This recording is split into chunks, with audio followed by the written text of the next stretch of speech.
Good morning to all. I will read to you E5 statement on the West Bank and East Jerusalem. We, Denmark, Greece, Latvia, the United Kingdom of France, express our deep concern at developments in the West Bank in recent months. While the international community is focused on restoring peace in response to challenges in other parts of the Middle East, we must keep our focus on the implementation of the peace plan and on the significantly deteriorating situation in the West Bank, including East Jerusalem. Today, the Security Council will meet to discuss Resolution 2334, which explicitly condemns settlement activities in the occupied Palestinian territory and calls on Israel to respect its obligations under international law.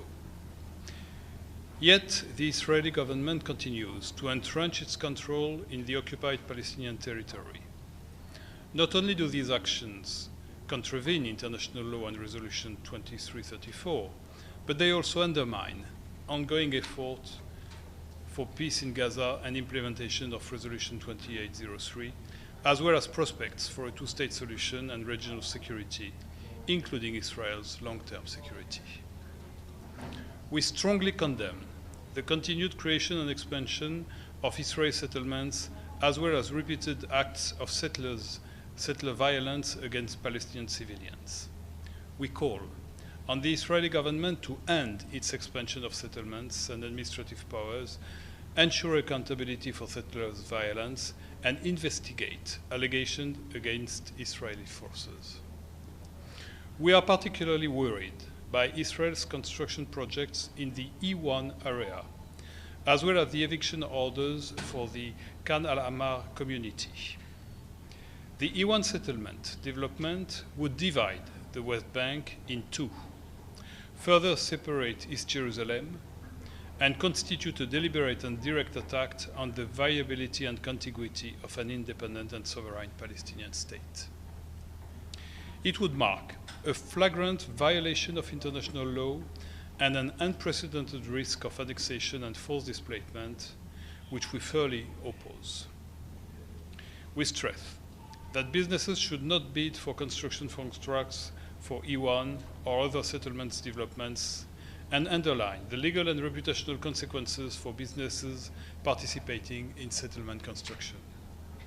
We reject all measures aimed at altering the demographic composition, character, and status of the occupied Palestinian territory, including East Jerusalem.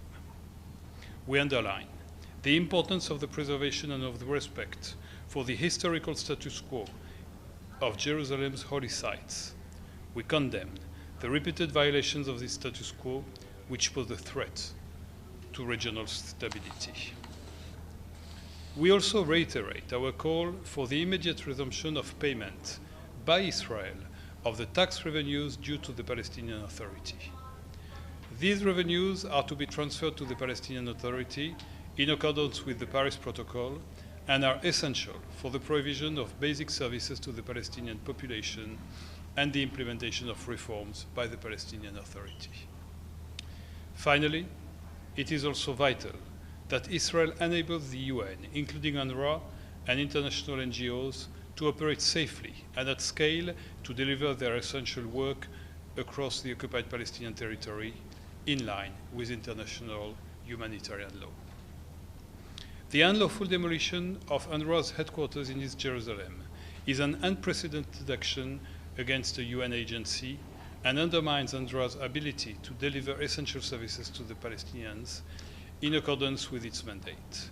We welcome the International Court of Justice advisory opinion of October 2025, and we call on Israel to act fully in line with its obligations under international law.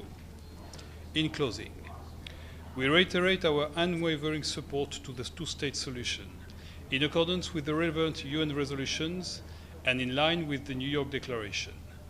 We stress the importance of unifying the Gaza Strip with the West Bank, including East Jerusalem, under the Palestinian Authority. We underline the need for a political process to achieve a just and lasting resolution to to the Israel-Palestine conflict, in which Israelis and Palestinians can live in peace, security, and dignity. I thank you. Merci beaucoup.